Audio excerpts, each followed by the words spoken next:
अस्सलाम वालेकुम students. Okay, आज के लेक्चर में हम लोग मीडियन लोब ऑफ पिट्यूटरी पे चलेंगे। इससे पहले आप मुझे बता दें, आपको मेरी आवाज़ क्लियरली सुनाई दे रही है? चैट बॉक्स में आप लिख दें kindly. Okay, in the previous lecture हमने इंटीरियर लोब ऑफ पिट्यूटरी को कवर किया था। लास्ट में एक स्टूडेंट ने क्वेश्चन किया था जिसमें ये पूछा था कि ट्रॉपिक और नॉन ट्रॉपिक हार्मोन्स कौन से हैं। ठीक है, तो इसमें मैंने आपको, अगर आपने गौर से सुना हो तो मैंने ऑलरेडी आपको बता दिया था कि 4 हार्मोन जो है वो इंटीरियर पिट्यूटरी में होंगे ट्रॉपिक, और 2 होंगे जो नॉन ट्रॉपिक होंगे। ठीक है, 4 जो थे, जो टॉपिक थे, वो थायराइड स्टिमुलेटिंग हार्मोन था, एड्रेनोकोर्टिकोट्रॉपिक हार्मोन था, फॉलिकल स्टिमुलेटिंग हार्मोन था, और ल्यूटिनाइजिंग हार्मोन। ठीक है, ये 4 टॉपिक हार्मोन्स थे, इनडायरेक्टली काम कर रहे थे। जो डायरेक्टली काम कर रहे हैं वो 2 थे, सोमेटोट्रोपिक हार्मोन जो ग्रोथ हार्मोन में कहलाता है, last one is luteotropic hormone that is prolactin. ठीक है, तो जो मेमोरी ग्लैंड्स में एक्ट कर रहा है मिल्क प्रोडक्शन के लिए। तो ये 2 नॉन ट्रॉपिक हार्मोन्स थे। Moving towards median lobe of pituitary. तो मीडियन लोब ऑफ पिट्यूटरी कौन से हार्मोन सिक्रीट कर रहा है, तो आज हम डिस्कस करते हैं।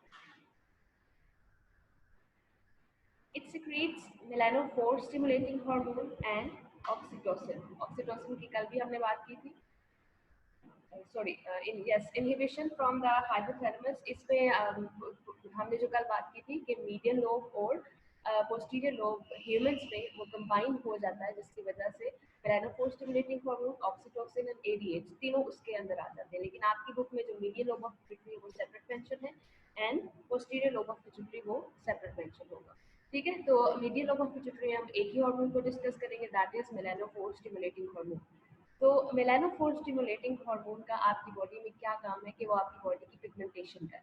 जो आपकी बॉडी का कलर है, it is decided by melanophore stimulating hormone, जो at the time of your development gestation period में ही डिसाइड हो जाता है कि आपकी बॉडी का कलर क्या होगा जब आपकी डेवलपमेंट हो रही है। ठीक है, तो अब उस पर ये डिपेंड करता है कि कितनी हद तक आपकी बॉडी का पिगमेंट होना चाहिए। आप देखते हैं डिफरेंस अपने बॉडी के कलर्स में, जिसमें लाइटर कलर भी होता है, डार्कर कलर्स भी होते हैं। तो ये वेराइटी है ओवर द ग्लोब आपकी स्किन कलर में। तो इसमें डिपेंड करता है कि कितनी उसकी सिक्रीशन हुई है eight the time of pregnancy. ठीक है, तो मेलानोफोर स्टिमुलेटिंग हार्मोन जो है उसकी इनहिबिशन को कंट्रोल कर रहा है, हाइपोथैलेमस कंट्रोल कर रहा है कि जितनी रिक्वायरमेंट थी उसकी, अगर वो प्रोड्यूस हो गई है उसके बाद हाइपोथैलेमस उसको इनहिबिट कर देगा। ठीक है, excess secretion causes melanocyte to produce melanin. ठीक है, तो अब क्या है कि जब एक्सेस सिक्रीशन हो जाती है, मेलानोसाइट्स ऐसे सेल्स हैं, जब मेलानोफोर स्टिमुलेटिंग हार्मोन उनको स्टिमुलेट करता है तो वो मेलानिन पिगमेंट प्रोड्यूस करते हैं। यही इसी पिगमेंट की वजह से आपकी बॉडी का कलर डिसाइड होता है। ठीक है, तो ये melanocytes by the stimulation caused by the melanophore stimulating hormone आपकी बॉडी में क्या करते हैं, मेलानिन प्रोड्यूस करते हैं। और ये किस चीज़ पे डिपेंड करता है, एक्सटर्नल लाइट पे भी डिपेंड करता है। लाइक धूप में बहुत ज़्यादा, अगर eight the time of pregnancy क्या है कि एक्सटर्नल लाइट बहुत ज़्यादा उस फीमेल पर पड़ रही है, तो उसकी वजह से क्या होगा, वो मेलानोफोर स्टिमुलेटिंग हार्मोन्स एक्टिवेट हो जाते हैं, जिसकी वजह से मेलानोसाइट्स एक्सेस मेलानिन को प्रोड्यूस करना शुरू कर देते हैं। ठीक है, तो डार्कर कलर आपकी बॉडी का ये किस पे डिपेंड कर रहा है, आपके एक्सटर्नल लाइट पे भी डिपेंड कर रहा है कि external light during development female पे कितनी बड़ी थी, जिसकी वजह से मेलानोसाइट्स उसके एक्टिवेट हो गए तो मेलानिन ज़्यादा हो गया था। One of the main example of excess secretion of melanophore stimulating hormone is Addison's disease. So after the scientists to discover it, उसमें क्या था कि एडिसन्स डिजीज में क्या होता है, आपकी बॉडी के डिफरेंट कलर, डिफरेंट रीजन्स पे डार्क कलर के पैचेस भी बनना शुरू हो जाते हैं। ठीक है, अगर आपकी बॉडी एक क्वाइट नॉर्मल कलर में है, लेकिन जगह जगह पे पैचेस डार्क कलर्स के हैं, तो वो किसकी वजह से होता है, मेलानोफोर स्टिमुलेटिंग हार्मोन जो है वो ज़्यादा प्रोड्यूस हो जाता है, जिसकी वजह से मेलानोसाइट्स बहुत ज़्यादा मेलानिन प्रोड्यूस करना शुरू कर देते हैं। ओवरऑल पूरी बॉडी भी ब्लैक हो सकती है, या कुछ पैचेस हैं हैंड पे हो जाएंगे, फुट पे हो जाएंगे, जिस एरिया पे भी ज़्यादा मेलानिन की सिक्रेशन हो गई है तो वहाँ पे डार्कर पैचेस प्रोड्यूस हो जाएंगे। तो it darkens the skin, as you can see in the picture. इसमें आपको नजर आ रहा है कि यहाँ पे भी डार्क पैचेस हो सकते हैं, कि किसी भी रीजन पे, बॉडी के रीजन पे डार्क पैचेस क्रिएट हो सकते हैं, ओवरऑल बॉडी भी डार्क हो सकती है। ठीक है, तो it is through melanin secretion, excess melanin secretion हो जाएगी। मीडियन लोब ऑफ पिट्यूटरी में आप अपने लेवल पे सिर्फ एक ही हार्मोन को डिस्कस कर रहे हैं, दैट इज मेलानोफोर स्टिमुलेटिंग हार्मोन, जो आपकी बॉडी के कलर को डार्क करता है या आपकी बॉडी को पिगमेंटेशन देता है। Moving towards posterior lobe of pituitary. तो पोस्टीरियर लोब जो लास्ट लोब है पिट्यूटरी की after anterior and median lobe, ये दो तरह के हार्मोन सीक्रेट करेगा, that are vasopressin, antidiuretic hormone, and oxytocin. ये दो हार्मोन्स हैं which is secreted by posterior lobe of pituitary. अब इनका फंक्शंस क्या है? First of all moving towards antidiuretic hormone and और वेसोप्रेसिन। तो एंटी डायूरेटिक हार्मोन का हमने पहले भी बहुत दफ़ा डिस्कस किया है कि इसका काम क्या है कि ब्लड में अगर बहुत ज़्यादा वाटर की डेफिशिएंसी है तो ऑब्वियसली वो ब्लड कहाँ से गुजर रहा है? किडनी के पास से। तो किडनी को ये सिग्नल जाना चाहिए कि वाटर की रिटेंशन की ज़रूरत है बॉडी के अंदर, ठीक है, ताकि बॉडी के अंदर ऑलरेडी वाटर की डेफिशिएंसी है तो उसको अब आपने रिटेन करना है बॉडी के अंदर। तो एंटी डायूरेटिक हार्मोन तब ज़्यादा सिक्रीट होगा when you are facing dehydration, ठीक है, या blood volume, blood pressure decrease हो गया है, blood volume osmotic pressure decrease हो गया, तो इसकी वजह से इसकी सिक्रीशन जो है वो स्टार्ट हो जाएगी। इन रिटर्न इससे करना क्या है? कॉजेज वाटर रीअब्सॉर्प्शन, क्योंकि आपकी बॉडी के अंदर क्या हो रहा है कि बहुत ज़्यादा पानी की कमी है। तो एंटी डायूरेटिक हार्मोन कहाँ से रिलीज होगा? ये हमने कल भी डिस्कस किया था। हाइपोथैलेमस इसको बनाएगा, प्रोड्यूस करेगा। हाइपोथैलेमस एक ग्लैंड है जो इसको बनाएगा एंटी डायूरेटिक हार्मोन को, और पोस्टीरियर लोब ऑफ पिट्यूटरी में वो स्टोर करेगा। फिर पोस्टीरियर लोब ऑफ पिट्यूटरी जब eight the time of need उसको सिक्रीट कर देगा। पोस्टीरियर लोब ऑफ पिट्यूटरी अपने हार्मोन्स को नहीं बनाता, ठीक है। तो जब डिहाइड्रेशन हो रही है, वाटर लॉस फेस करना पड़ा आपको, तो उसमें क्या होगा? एंटी डायूरेटिक हार्मोन रिलीज हो जाएगा आपकी बॉडी में।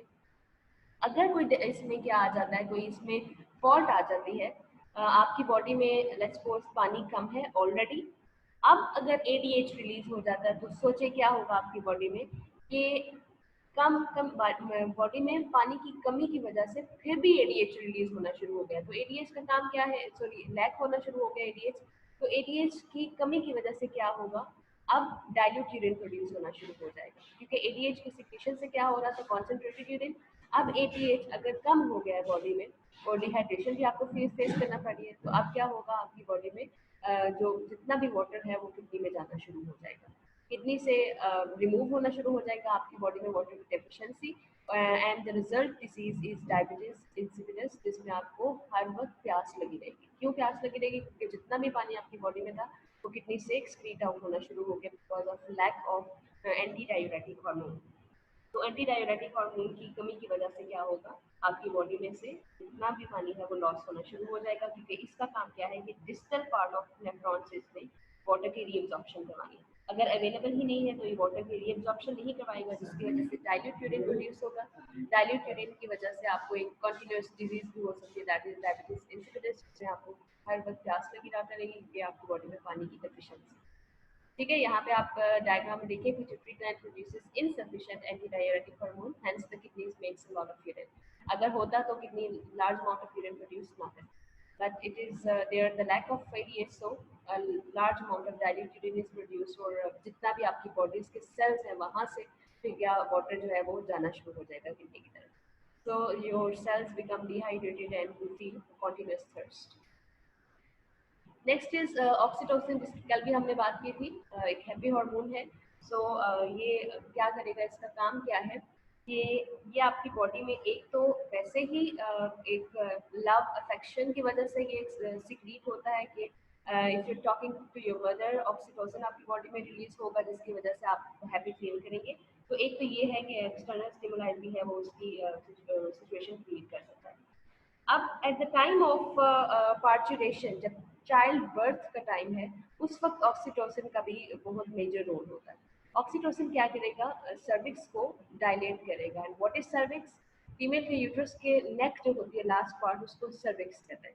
तो eight the time of child birth उस वक्त क्या हो रहा है कि सर्विक्स को ऑक्सीटोसिन, ये बेसिकली इसका काम क्या है कि रिलैक्स कर देना इसमें स्मूथ मसल्स को रिलैक्स कर देगा, सर्विक्स को डिस्टेंड कर देगा, उसको एक्सपैंड कर देगा, फैला देगा, जिसकी वजह से चाइल्ड बर्थ इजीली हो जाएगी। तो इसमें सर्विक्स को की डिस्टेंशन का फर्स्ट ऑफ ऑल इसका काम है, and secondly is decrease of progesterone stimulates it's secretion, because progesterone का काम क्या है कि उसमें प्रेगनेंसी को मेंटेन करना है। But at the time of child birth progesterone का लेवल कम होना चाहिए, क्योंकि अब ऑफस्प्रिंग के डिलीवर होने का टाइम आ गया, ठीक है। तो उस वक्त क्या होगा, प्रोजेस्टेरोन लेवल कम हो जाएगा, ये गेस्टेशन को मेंटेन नहीं कर पाएगा और ऑफस्प्रिंग डिलीवर हो जाएगा, जिसकी वजह से ऑक्सीटोसिन रिलीज होगा ताकि वो सर्विक्स को डिस्टेंड कर दे और वो आराम से अपने एक्सपैंड हो जाए और ऑफस्प्रिंग्स डिलीवर हो जाए। Neural stimuli triggers it, obviously वो लेबर पेन स्टार्ट होना, न्यूरल स्टिमुलाई हाइपोथैलेमस को सिग्नल जाएगा कि अब ऑक्सीटोसिन जो हाइपोथैलेमस ने बनाया है वो पोस्टीरियर लोब सिक्रीट करेगा और अपने टारगेट सेल पे जाकर पहुंचेगा। इट कॉन्ट्रैक्ट्स द यूट्रस, ठीक है, फीमेल के यूट्रस को ऊपर साइड से कॉन्ट्रैक्ट करवाएगा और जो उसका लास्ट पोर्शन है दैट इज सर्विक्स, उसको वो एक्सपैंड कर देगा ताकि ऑफस्प्रिंग इजीली डिलीवर हो जाए। Acts on the smooth muscles. Obviously, these are composed of smooth muscles. तो smooth muscles को ये क्या करेगा, रिलैक्स करेगा और रिलैक्स करने के साथ ही फिर बोन की डिस्टेंशन हो जाएगी और चाइल्ड बर्थ ईजिली हो जाएगी। It causes milk ejection, milk production का काम किसका होगा, प्रोलैक्टिन का होगा, लेकिन मिल्क इजेक्शन किसका काम होगा, ये ऑक्सीटोसिन का काम होगा, because at the time of parturition जब चाइल्ड बर्थ हो रही है उस वक्त सकलिंग का टाइम भी नियर है, तो उस वक्त क्या होगा कि ये मिल्क इजेक्शन कराएगा from the mammary gland female, ठीक है। तो ऑक्सीटोसिन का आई होप आपको फंक्शन क्लियर हो गया। यहाँ पे आप डायग्राम में देखें, इट इज फीमेल यूट्रस जिसमें ऑफस्प्रिंग होगा, ठीक है, फीटस होगा, और यहाँ से अब ये सर्विक्स है, इसकी नेक को सर्विक्स कहते हैं, ऊपर ऑक्सीटोसिन यूट्रस को कॉन्ट्रैक्ट करवा देगा एंड सर्विक्स को डायलेट कर देगा, ठीक है, एक्सपैंड कर देगा ताकि यहाँ से पार्चुरेशन इजीली हो जाए, चाइल्ड बर्थ इजीली हो जाए, ठीक है। तो ये स्मूथ मसल्स को यहाँ पे रिलैक्स करने का काम ऑक्सीटोसिन का होगा। इससे अगर अलावा इसके फंक्शन पूछे तो ऑक्सीटोसिन क्या है, बिहेवियर में भी आपके चेंज लेके आता है, आपको हैप्पी करता है because of any affection from your loved ones, ठीक है। Moving towards next gland that is thyroid gland. हमने हाइपोथैलेमस फर्स्ट ग्लैंड डिस्कस किया था, सेकंड ग्लैंड हमने पिट्यूटरी ग्लैंड डिस्कस किया था and third is thyroid gland, ठीक है। थायराइड ग्लैंड की हमने पहले भी फंक्शनिंग पढ़ी है। थायराइड स्टिमुलेटिंग हार्मोन जो एंटीरियर लोब ऑफ पिट्यूटरी से ट्रॉपिक हार्मोन रिलीज होता है, वो इन रिटर्न जाके एक और ग्लैंड एक्ट करता है और वो ग्लैंड कौन सा है, थायराइड ग्लैंड, ठीक है। कल भी हमने इसकी बात की। आज आपको क्लियरली पता चल जाएगा जो कल आपने डिस्कस किया कि था कि थायरॉक्सिन जो है वो उसका उसके ब्लड में डेफिशिएंसी की वजह से थायराइड ग्लैंड कैसे काम, ठीक है। तो थायराइड ग्लैंड जो है इसकी दो लोब्स हैं, ठीक है, इसकी टू लोब्स होंगी और ये क्या सिक्रीट कर रहा है, फर्स्ट ऑफ ऑल जो एक हार्मोन सिक्रीट कर रहा है इज थायरॉक्सिन, टेट्रा आयोडोथायोनीन T4 इसको कहते हैं, and the second hormone which is secreted by thyroid gland is triiodothyronine T3 and last one is calcitonin. तो ये तीन हार्मोन हैं which are secreted by thyroid gland जो अलग अलग फंक्शनिंग करेंगे, T3 एंड T4 मिलके भी फंक्शनिंग करते हैं, ठीक है। तो thyroxine is first hormone, triiodothyronine T3 is second and calcitonin is third hormone. अब सेपरेटली इनके फंक्शंस को डिस्कस करते हैं। यहाँ पे आप फिलहाल देखें जो हमने कल बात की थी कि thyroid stimulating hormone thyrotropin releasing factor कहाँ से आएगा, हाइपोथैलेमस से, ठीक है। ये देखें रिलीजिंग हार्मोन कहाँ से आ रहे हैं, हाइपोथैलेमस से। किसको सिग्नल देगा, एंटीरियर लोब ऑफ पिट्यूटरी को, sorry posterior anterior lobe of pituitary को सिग्नल देगा कि वो थायराइड स्टिमुलेटिंग हार्मोन जो है वो प्रोड्यूस करते हैं।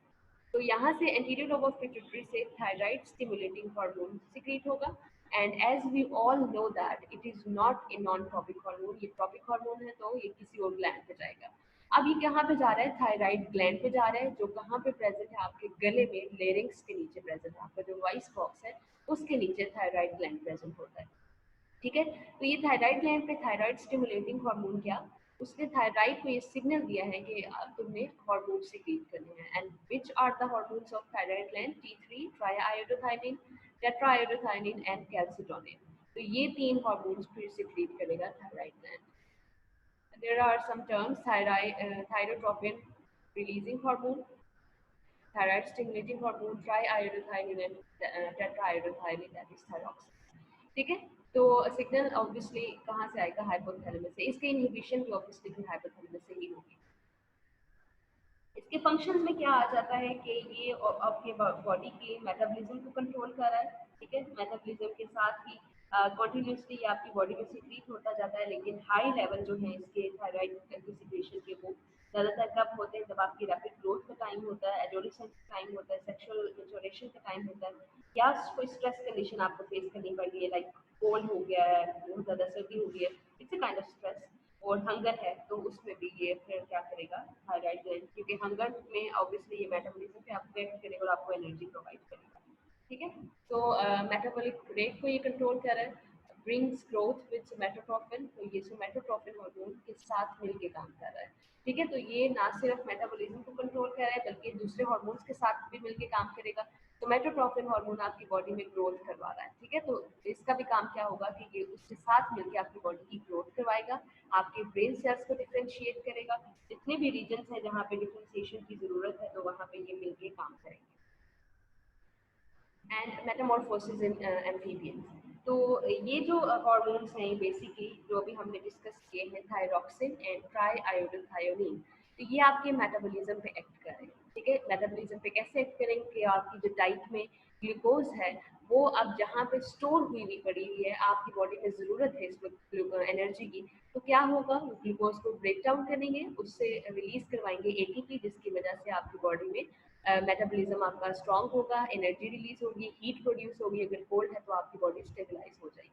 ठीक है, तो ये आपकी बॉडी में T3 और T4 क्या करें, मेटाबॉलिज्म को कंट्रोल करें। लेकिन अगर दूसरे वर्टिब्रेट्स की बात की जाए तो वो एम्फीबियंस में मेटामॉर्फोसिस करवा रहे हैं। मेटामॉर्फोसिस क्या है कि वो एडल्ट तक पहुंचने में उसकी मदद कर रहे हैं जब तक वो बॉर्न नहीं हो जाता। ठीक है, जब तक वो लार्वा से टैडपोल, फिर उसके बाद वो कंप्लीट इंडिविजुअल नहीं बन जाता, तो ये उसकी मेटामॉर्फोसिस भी करवा रहे हैं। तो जब इसकी मेटामॉर्फोसिस करवा रहे हैं एम्फीबियंस में, T3 और T4 की प्रोडक्शन अगर ज़्यादा हो गई है तो क्या होगा, उसकी जो स्टेजेस है वो जल्दी से होना शुरू हो जाएंगी, एग से लार्वा, टैडपोल, एंड देन उसका जो कंप्लीट बॉर्न है वो प्रोड्यूस हो जाएगा। लेकिन अगर यहाँ पे इसकी लेस सिक्रेशन हो जाती है, मेटामॉर्फोसिस की डेफिशिएंसीज तो आ जाती है, क्रिएट हो जाती है, कोई एबनॉर्मेलिटी क्रिएट हो गई है, तो T3 और T4 अगर एम्फीबियंस में कम हो गए हैं eight the time of Metamorphosis, तो टैडपोल जो उसकी एक स्टेज है, डेवलपमेंटल स्टेज है, उसमें क्या होगा, फर्दर चेंजेस नहीं आएगी, वो कंप्लीट इंडिविजुअल में कन्वर्ट नहीं होगा जब तक T3 और T4 कंप्लीटली उसको मिल नहीं जाते। T3 80 एंड T4 अगर कम है तो टैडपोल अपनी उसी सिचुएशन में रहेगा, स्विम करता रहेगा वाटर में। ठीक है, और उसमें सिर्फ और सिर्फ क्या आएगा कि वो साइज में बड़ा होना शुरू हो जाएगा। ठीक है, लेकिन कंप्लीट फ्रॉग में मेटामॉर्फोस नहीं होगा। जो ही T3 और T4 की प्रोडक्शन दोबारा से नॉर्मल हो जाएगी, स्टेबलाइज हो जाएगी, तो ये नॉर्मल फ्रॉग में कन्वर्ट हो जाएगा, फ्रॉग में जो भी एम्फीबियन की कैटेगरी है उसमें कन्वर्ट हो जाएगा। ठीक है, यहाँ पे देखिए एक पिट्यूटरी ग्लैंड है और थायराइड ग्लैंड पे एक्ट कर रहा है, ट्रांसक्रिप्शनल एक्टिवेशन कर रहा है ताकि उसके जो फर्दर चेंजेस हैं वो कंप्लीट उसको मेटामॉर्फोस करके एडल्ट में चेंज कर दे। अगर उसकी सिक्रेशन लो हो जाती है तो वो अपनी जिस स्टेज में अभी है उसमें रहेगा, बस उसका साइज बढ़ता जाएगा। उसके बाद दोबारा से जब स्टेबलाइजेशन होगी तो वो कम्प्लीटली एक फ्रॉग में, एम्फीबियन में कन्वर्ट हो जाएगा। Last hormone which is secreted by thyroid gland is calcitonin. ठीक है, जो फर्स्ट टू थे उनको हमने डिस्कस किया, T3 एंड T4 जो मेटाबॉलिज्म का काम कर रहे हैं ह्यूमंस पे, लेकिन अदर वर्टिब्रेट्स में वो लाइक एम्फीबियंस में वो मेटामॉर्फोसिस का भी काम कर रहे हैं। लेकिन अगर अब हम इसमें बात करते हैं कि कैल्सिटोनिन जो है थायराइड ग्लैंड से जो लास्ट हार्मोन सिक्रेट हो रहा है उसका क्या फंक्शन है। आपकी बॉडी में जब कैल्शियम लेवल बहुत ज़्यादा हाई हो जाता है, ठीक है, हाई कैल्शियम की आपने एडवर्सिटीज पढ़ी है फर्स्ट चैप्टर में कि वो किडनी के स्टोन्स भी प्रोड्यूस कर देता है। ठीक है, तो हाई कैल्शियम लेवल या एक्साइटेशन करवा देता है आपके नर्व्स की, तो कैल्शियम लेवल जब हाई हो गया ब्लड में तो अब थायराइड ग्लैंड को एक सिग्नल मिलेगा कि वो कैल्सिटोनिन को प्रोड्यूस करे। ठीक है, जो ही कैल्सिटोनिन प्रोड्यूस होगा वो कैल्सिटोनिन कैल्शियम के लेवल को ब्लड में कम कर देगा। ठीक है, स्टेबलाइज कर देगा। तो जो ही कैल्शियम का लेवल ब्लड में अपनी नॉर्मल एक जो कॉन्सेंट्रेशन है उससे ज़्यादा होगा तो कैल्सिटोनिन प्रोड्यूस होना शुरू हो जाएगा। वो कैल्सिटोनिन अगेन उसको किसमें कर देगा, उसको कम करके दोबारा से अपनी स्टेबलाइज कंडीशन में ले आएगा, बैलेंस कंडीशन में ले आएगा। ठीक है, अब कैसे कम करेगा, इट्स लॉन्ग टर्म स्टोरी जो आप फ्यूचर में पढ़ेंगे कि वो बोर्ड में भिजवा देगा, इंटेस्टाइन की तरफ भिजवा देगा कैल्शियम को। ठीक है, ताकि ब्लड में कम हो जाए।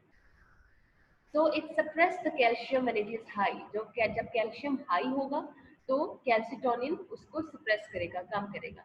लो कैल्शियम सप्रेस कैल्सिटोनिन।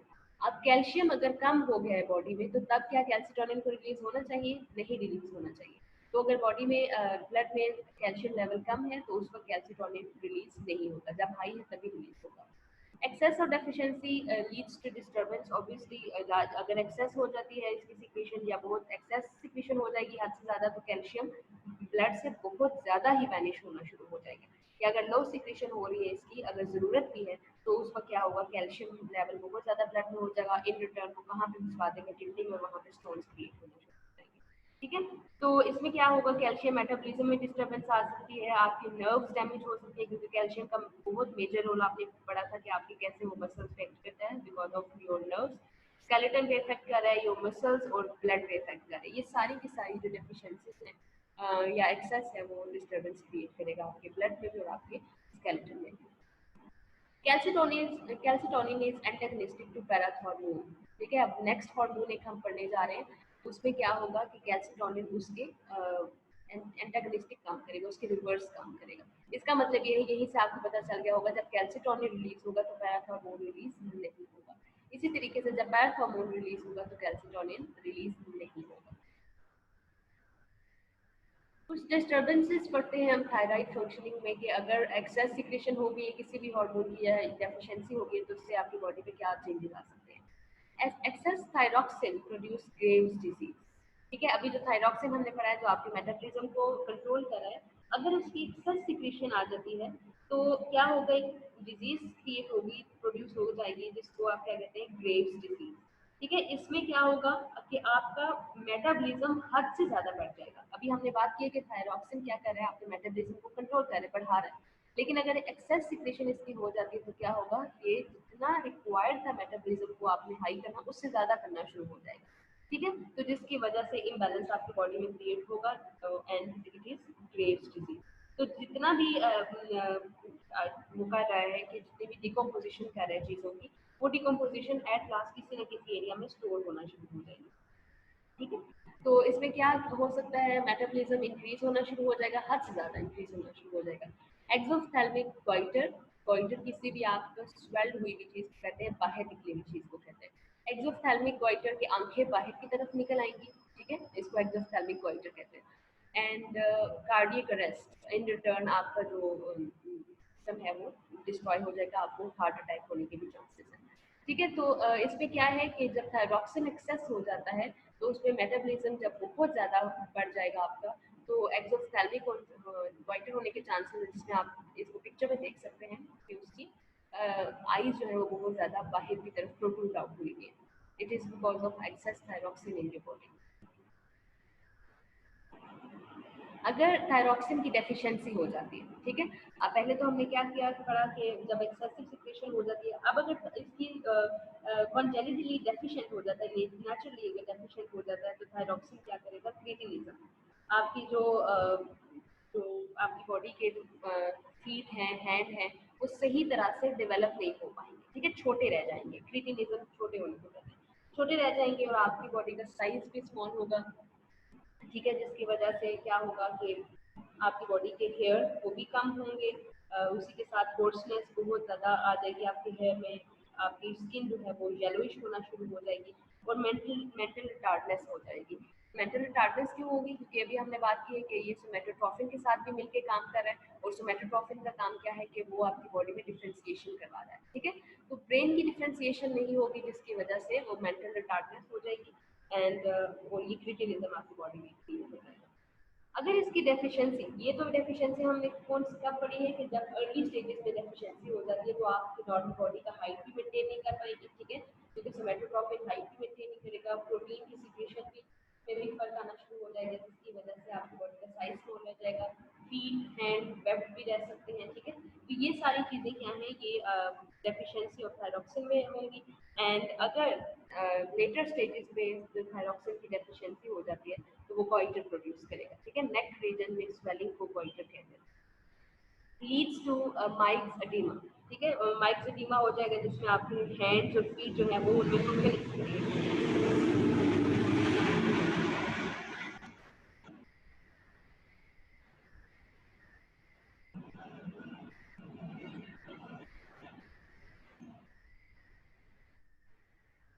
ठीक है। तो ये थायरॉक्सिन की कमी की वजह से क्या होगा, ओवरऑल आपका मेटाबॉलिज्म जो है वो डिस्ट्रॉय कम हो जाएगा, लो हो जाएगा।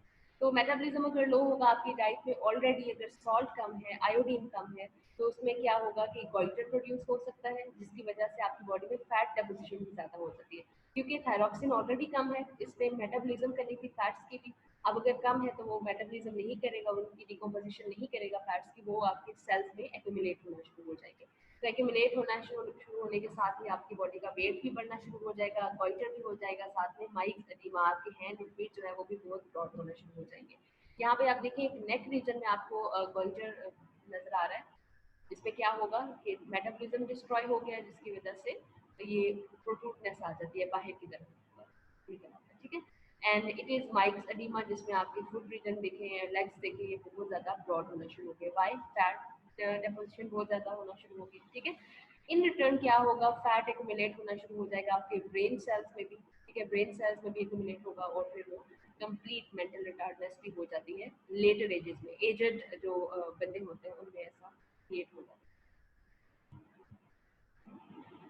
Last one is parathyroid gland, जिसमें अभी हमने बात की है कि थायराइड ग्लैंड, उसकी जो पोजीशन हमने देखी थी वो लेरिंग्स के नीचे थी, ठीक है।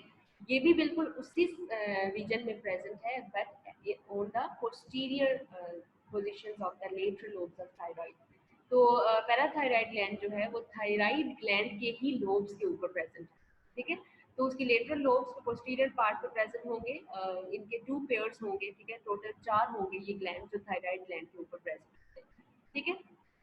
इट प्रोड्यूसेस पैराथॉर्मोन, अभी हमने कुछ देर पहले पैराथॉर्मोन की बात की है। It is antagonistic to calcitonin. Calcitonin का क्या काम था कि जब आपके ब्लड में कैल्शियम लेवल बहुत ज्यादा हो गया है तो क्या सिक्रीट होगा, कैल्सिटोनिन सिक्रीट होगा, और वो कैल्सिटोनिन फिर आपके ब्लड में कैल्शियम लेवल को बैलेंस करेगा, कम करेगा।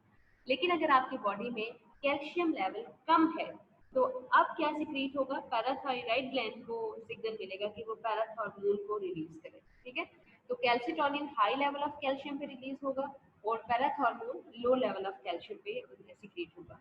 लो लेवल ऑफ कैल्शियम में जब ये सिक्रीट होगा तो फिर क्या करेगा, ये कैल्शियम को दोबारा से स्टेबलाइज करेगा, हाई करेगा कैल्शियम को ब्लड में। कैसे हाई करेगा, बोन से लेना शुरू कर देगा, इंटेस्टाइन से लेना शुरू कर देगा, आपके सेल से लेना शुरू कर देगा, और फिर ब्लड में उसको पहुंचा देगा ताकि उसकी दोबारा से बैलेंस क्रिएट करे। अब यहाँ पे आपको इसकी एंटागोनिस्टिक नेचर पता चल गई होगी कैल्सिटोनिन के साथ कि लो कॉन्सेंट्रेशन ऑफ कैल्शियम में ये रिलीज होगा, ठीक है। अब इसमें क्या है कि जब हाई कॉन्सेंट्रेशन होगी कैल्शियम की तो उस वक्त पैराथॉर्मोन को रिलीज नहीं होना चाहिए, ठीक है। ये लो लेवल पे काम कर रहा है, उसको हाई कर रहा है। अगर हाई लेवल ऑफ कैल्शियम है ऑलरेडी आपके ब्लड में और उस वक्त पैराथॉर्मोन रिलीज हो गए तो पैराथॉर्मोन का काम अपना वही रहेगा कि उसने कैल्शियम को हाई करना है, ऑलरेडी हाई है वो उसको और हाई करना शुरू हो जाएगा, जिसकी वजह से डिस्टर्बेंस क्रिएट हो जाती है। अंडर एक्टिविटी अगर आप कर रहे हैं तो उसमें क्या होगा, कैल्शियम लेवल ड्रॉप हो जाएगा आपकी बॉडी में, मस्कुलर टेक्नी क्रिएट हो जाएगी, ये आपने ऑलरेडी पढ़ा हुआ है कि कैल्शियम लेवल जब ब्लड में कम हो जाता है मस्कुलर टेक्नी हो जाती है। ओवर एक्टिविटी होगी तो जिसकी वजह से कैल्शियम बहुत ज्यादा आपको चाहिए, ठीक है। तो अब क्या होगा, बहुत ज्यादा जब आपके ब्लड को चाहिए और आपकी डाइट में भी अगर अवेलेबल नहीं है तो एट लास्ट उसने कहाँ से लेनी है, आपकी बोन से लेना है कैल्शियम। तो बोन से जब कैल्शियम बहुत ज्यादा आना शुरू हो जाएगा तो इसके रिजल्ट में क्या होगा, आपकी बोन्स डिस्ट्रॉय होना शुरू हो जाएगी। लो कैल्शियम लेवल पैराथॉर्मोन को रिलीज करवाएगा और high level of calcium suppress it's secretion. Underactivity leads to muscular tetany and overactivity causes demineralization of bones, ठीक है। अंडर एक्टिविटी होगी तो कैल्शियम लेवल आपकी बॉडी में कम हो जाएगा। अगर बहुत ज्यादा ओवर एक्टिविटी आपने कर दी है तो जिसके रिजल्ट में क्या होगा, आपकी बोन से कैल्शियम ब्लड में पहुंचाना शुरू हो जाएगा पैराथॉर्मोन, जिसकी वजह से आपकी बोन जो है मिनरल्स कम हो जाएंगे और आपकी बोन्स बहुत ज्यादा वीक हो जाएंगी। बिकॉज अगर आपकी डाइट में कैल्शियम मौजूद नहीं है तो इन रिटर्न ब्लड में जितने भी हार्मोन्स आ रहे हैं उन्होंने बोन से ही लेना है कैल्शियम को, जिसकी वजह से आपकी बॉडी में डीमिनरलाइजेशन हो जाएगी बोन्स में, ठीक है। इसकी पोजीशन अगर आप देखें पिक्चर में, ये थायराइड ग्लैंड है जो लेरिंग्स के बिल्कुल नीचे प्रेजेंट है, इसकी दो लोब्स हैं यहाँ पे देखें, और इसकी दोनों लेटरल लोब्स में पैराथायराइड ग्लैंड्स प्रेजेंट, 1 2 3 4। तो ये 4 पैराथायराइड ग्लैंड जो हैं वो इसकी लेटरल लोब्स में पोस्टीरियर पोजीशन पे ये प्रेजेंट होंगे थायराइड ग्लैंड, ठीक है। ओके, ऑक्सीटोसिन का आपने पूछा है कि इसको दोबारा से कह दें। ऑक्सीटोसिन कौन सा हार्मोन है जो पोस्टीरियर लोब ऑफ पिट्यूटरी से सीक्रेट हो रहा है? इसका काम क्या है कि इसने सर्विक्स को डिस्टेंड करना है। सर्विक्स आप इसमें पिक्चर में देख सकते हैं कि फीमेल की जो यूट्रस है उसके जो नेक है उसको आप सर्विक्स सर्विक्स कहते हैं, ठीक है। तो eight the time of child birth क्या इसको एक्सपैंड नहीं होना चाहिए ताकि वो जो फीटस है वो जल्दी से डिलीवर हो जाए, ठीक है। तो ये सर्विक्स को डायलेट करना किसका काम है? ऑक्सीटोसिन का, ठीक है। तो eight the time of delivery उसमें क्या होता है कि आपकी हाइपोथैलेमस से सिग्नल जाता है पिट्यूटरी पोस्टीरियर पिट्यूटरी को कि जो ऑक्सीटोसिन ऑलरेडी प्रिपेयर हुआ हुआ था अब उसकी ज़रूरत है बॉडी में। Oxytocin posterior lobe of pituitary से ब्लड के थ्रू कहाँ पे पहुंच जाएगा? आपकी उसमें यूट्रस के पास, ठीक है। तो यूट्रस को ऑब्वियसली ये स्मूथ मसल से बना हुआ है, उसको क्या करेगा? कॉन्ट्रैक्ट करवाना शुरू कर देगा। यूट्रस को ऊपर वाली साइड से कॉन्ट्रैक्ट करवाएगा ताकि जो ऑक्स बेबी है वो आराम से एक्सपेल हो जाए यहाँ से। और उसकी एक्सपेंशन के दौरान ही क्या होगा? ये रीजन जो है वो बहुत ज़्यादा कॉन्स्ट्रिक्ट है, ठीक है। तो उनको डायलेट करने का काम भी किससे करना है? ऑक्सीटोसिन का काम। तो ये ऑक्सीटोसिन यहाँ पे क्या होगा? ऑक्सीटोसिन इसको डायलेट कर देगा।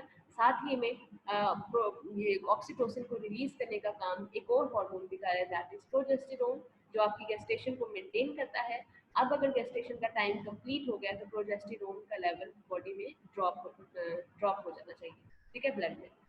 जो ही ड्रॉप होगा तो डिलीवरी का टाइम करीब आ जाएगा तो उसमें क्या होगा? सर्विक्स डायलेट हो जाएगा, न्यूरल स्टिमुलाई इसको ट्रिगर करेगा, ऑब्वियसली लेबर पेन इसको स्टार्ट कर देगा और सर्विक्स डायलेशन के थ्रू यहाँ से एक्सपल्जन इजी हो जाएगी। It acts on the smooth muscles, ये सारे के स्मूथ मसल्स पे एक्ट करेगा and it causes the milk ejection, ठीक है। पार्चुरेशन जब हो गई है, चाइल्ड बर्थ जब हो गई है, उसके बाद सकलिंग के लिए ये क्या करेगा?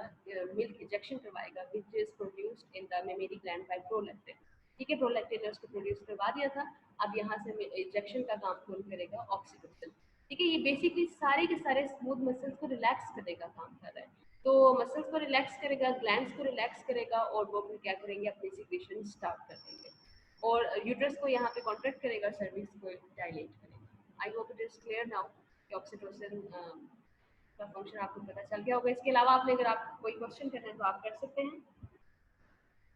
So we have covered pituitary gland, हमने master gland सारा complete कर लिया है, anterior lobe of pituitary, posterior lobe of pituitary and median lobe of pituitary। उसके बाद हमने डिस्कस किया कि थायराइड ग्लैंड। थायराइड ग्लैंड आपकी बॉडी में ओवरऑल जो मेटाबॉलिज्म है आपका, आपकी डाइट में जो भी आप खा रहे हैं उसको मेटाबोलाइज करके आपको एनर्जी प्रोवाइड करना। साथ ही में अगर कोई स्ट्रेस कंडीशन है तो आप कोल्ड है तो हीट प्रोवाइड करना, वो भी एटीपी रिलीज होगा और आपकी बॉडी में हीट जनरेट होगी, ठीक है।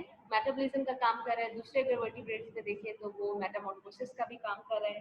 अगर इनमें कोई फॉल्ट आ जाती है तो ऑब्वियसली डिजीजेस प्रोड्यूस होना शुरू हो जाएंगी, ठीक है। जिसमें से हमने एक डिजीज कवर की है Graves disease and second is mics oedema, जिसमें बहुत ज़्यादा आपकी बॉडी में डेपोजिशन होना शुरू हो जाती है फैट्स, ठीक है।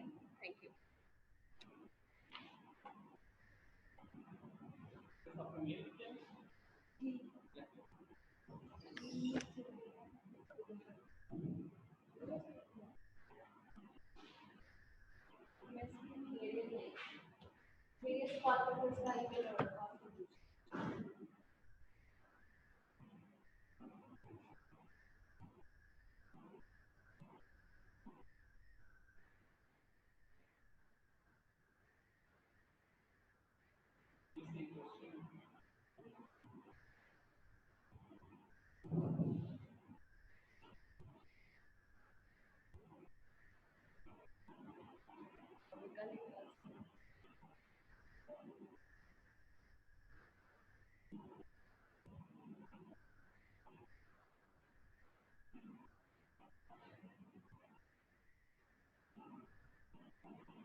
आप डाइट में कैल्शियम सबसे ज़्यादा कैल्शियम बोन्स के लिए मिल्क जो है वो सबसे ज़्यादा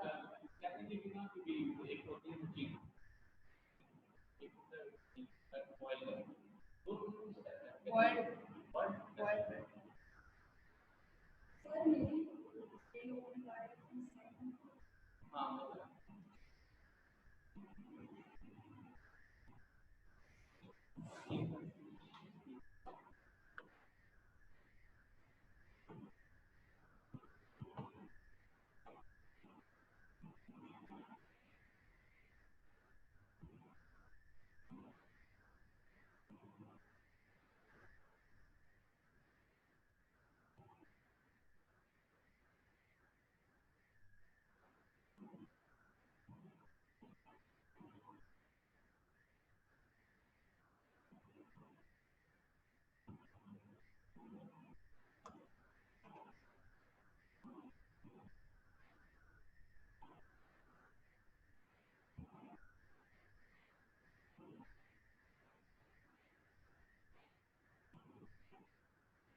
at the rate.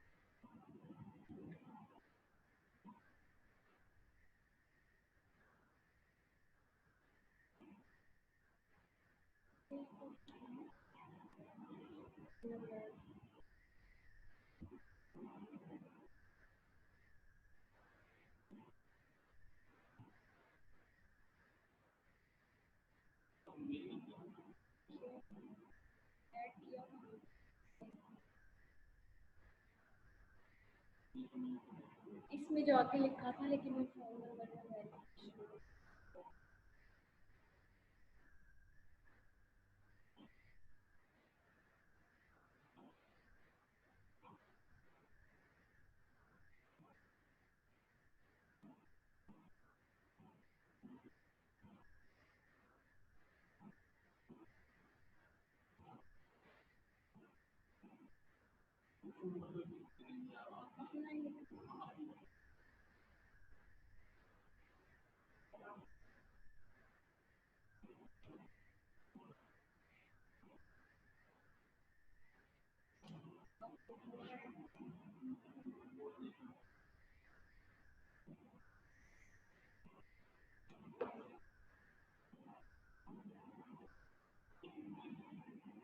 जी तो आया हुआ है ना 593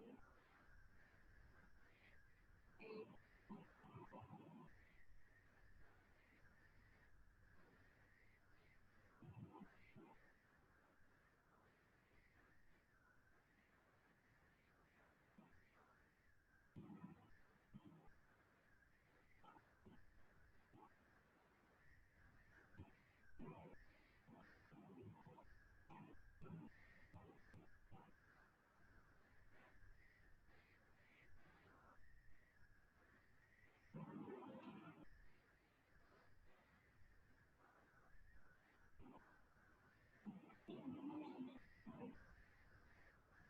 तो सेंड वाली में